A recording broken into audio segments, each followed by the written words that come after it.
All right, guys. So for this section of the lecture, we're going to take a little bit of a look at kind of body regions itself. So the regions are split up into two different sections. We end up with what's called anterior versus posterior. There are several body landmarks that fall on the anterior body and several that will fall on the posterior surface. Remember, anterior is the same thing as ventral, and posterior is going to be the same thing as dorsal. The other thing I would like to reference is that your workbook, we haven't really used it a whole lot yet, but pages 8 through 13 in your workbook and sections 10 through 18 in those pages will help a little bit with some of this kind of as review. Okay.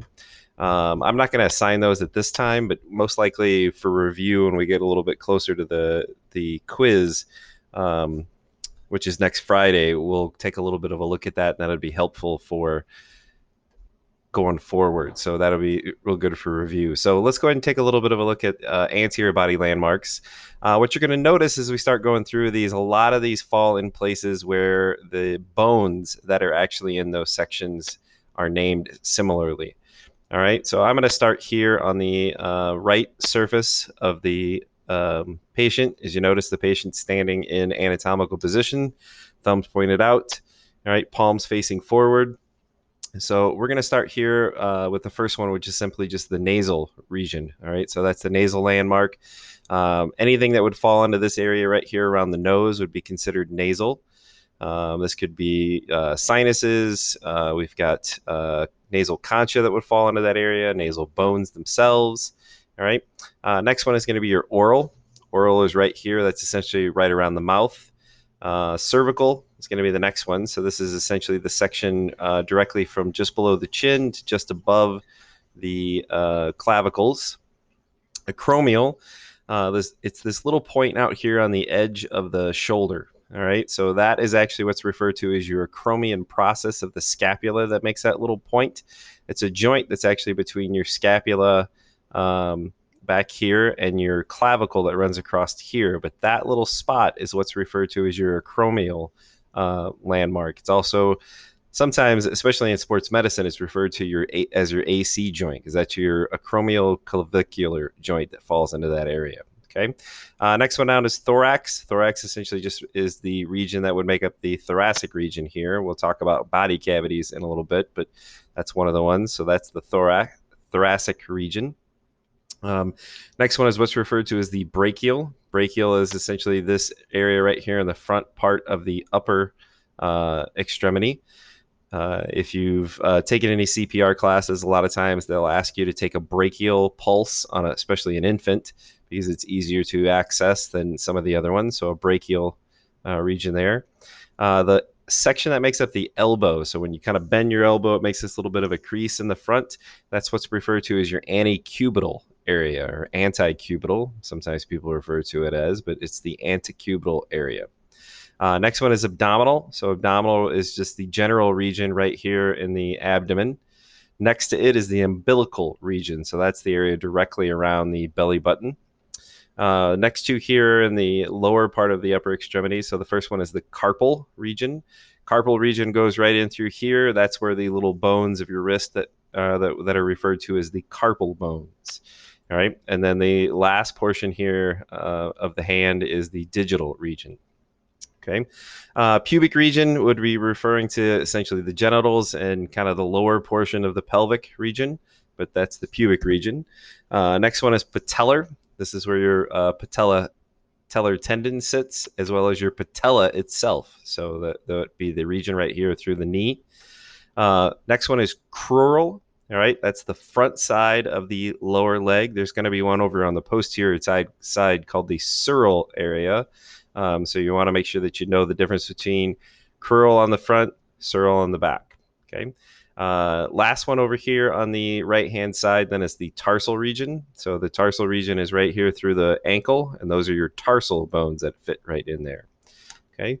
Moving over on the left-hand side, up here at the top, we'll start most superior. So this is the orbital region. So orbital region, it refers to anything around the eye. Buccal is right here on the cheek, right? So that's the buccal region. Sternal is right here through the center of the thoracic cavity or thoracic region, which is right where the sternum sits.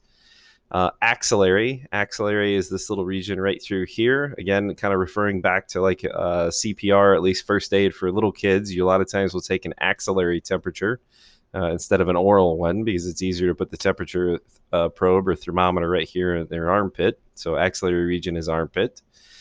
Pelvic would be anything that's referred to between the two coxal bones. So this is a pelvic bone here, pelvic bone here. So the pelvic region is the region between those two. Coxal is this little area here on the outside, most because it falls right over the top of the coxal bones themselves, the portions that make up our pelvic bones.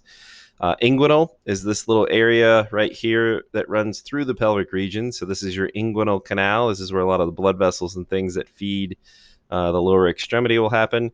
This is also, especially in males, where they can end up with hernias, is in this little inguinal area because the testicles have to come out through the abdomen and they cause a little bit of a small kind of weak spot in the abdomen there. Next one is femoral. Femoral is right up here on the upper leg. All right, that's your femur that runs through there, so that might help a little bit with that one. And last one is fibular. Fibular region is this region along the outside of the lower leg. That is your fibula, all right, that runs right here on the outside of your lower leg from your ankle up to just below your knee. Okay, so those are the landmarks for the anterior. These are going to be the ones for the posterior side. So we'll do the same thing here. We'll start over here on the, this time the left side of the patient, right? And then work our way down the right side in just a second. So the first one on the left side of the patient is the cephalic region. Cephalic essentially is referring to everything up here in the head. And then the other one on the left-hand side is, again, femoral. Same as on the front. It just refers to this region of the upper lower extremity. So, right, so anything from the knee up to the buttocks. Okay, over on the right-hand side of the patient now, working our way down from superior to inferior, we've got the occipital region. So it's this little point right here at the base of the skull.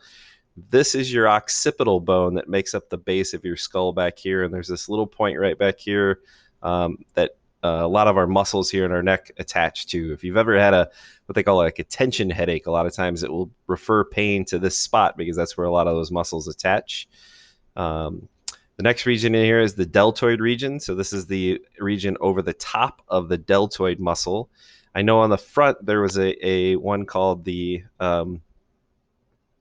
acromial region, but the acromial region is the point on the front. The deltoid is more kind of lateral to that, so it's actually over the top of the muscle. Next one in line is the scapular region. So this is anything over the top of the scapula itself. Vertebral is going to be anything that falls in this area right across over the top of the vertebral column. You have the next one is called your olecranon process or olecranon body landmark. So this is the little point right on the backside of your elbow. Sometimes people refer to that as your funny bone, but if you've ever hit it, it's probably not real funny because there's a nerve that runs right through here. So when you hit it, it vibrates, causes pain into that nerve. And then usually these two fingers, your ring finger and your pinky finger, go numb. Next one is the lumbar region. So this is the lower part of the back. These are your lumbar vertebrae right in here that sometimes will help you remember that. The one directly below that is the sacral body region. So this is the portion that sits right in between the two coxal bones. And that's your sacrum that actually sits in between those two. It makes a joint referred to as your SI joint, sacroiliac joint. Right, so those two regions are right there, but that's the sacral joint or sacral region. Next one's pretty simple. This is the gluteal region. This is the gluteal area or glutes. All right, so you have the glute minimus and glute max muscles that sit right through here. Next one is your popliteal. This is the back side of the knee. There's actually an artery that runs through here called your popliteal artery that helps feed blood to the lower part of your leg. If somebody actually tears their ACL, one of the first things you want to kind of do after you've identified that they've torn their ACL is you want to actually palpate this artery and make sure that they haven't severed it going to their lower leg, because that sometimes can happen. This was the one I was talking about before. So on the front side, you had the crural surface. This on the back side is the sural surface. All right, so this is over the top of the calf muscle. All right, next one is the calcaneal body region. So this is the one right here over the heel of your foot. All right, that's your calcaneus right there. And then the last one on the posterior surface is the plantar surface. So this is the surface directly on the bottom of the foot. So it's the most inferior portion of our foot. We sometimes break this up into a couple different surfaces, but that's the surface that directly falls on the bottom of the foot there. Okay. All right. Next couple things we're going to cover are just body cavities. All right.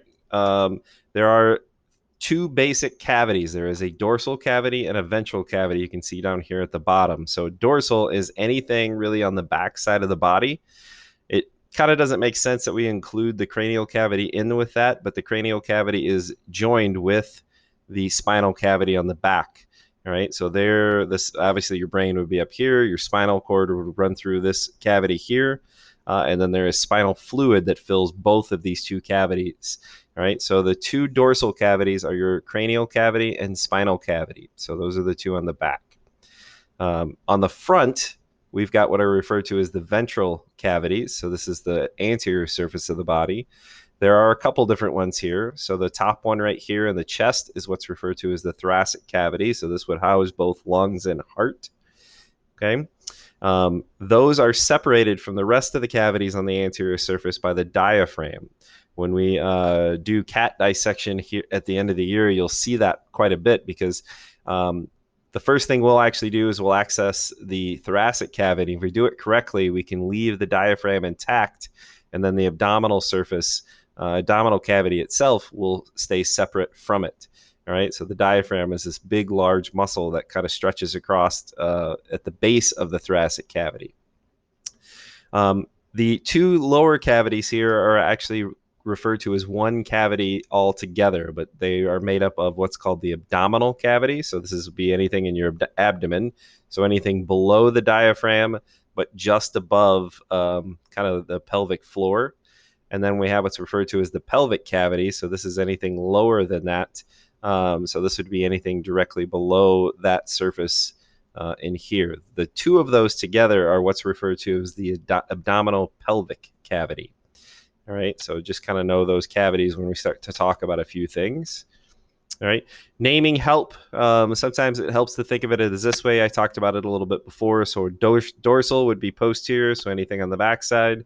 Ventral would be anything on the anterior surface, so anything on the front side. Sometimes people can kind of remember the difference between dorsal or ventral in other ways. So you can see this red line that's made here.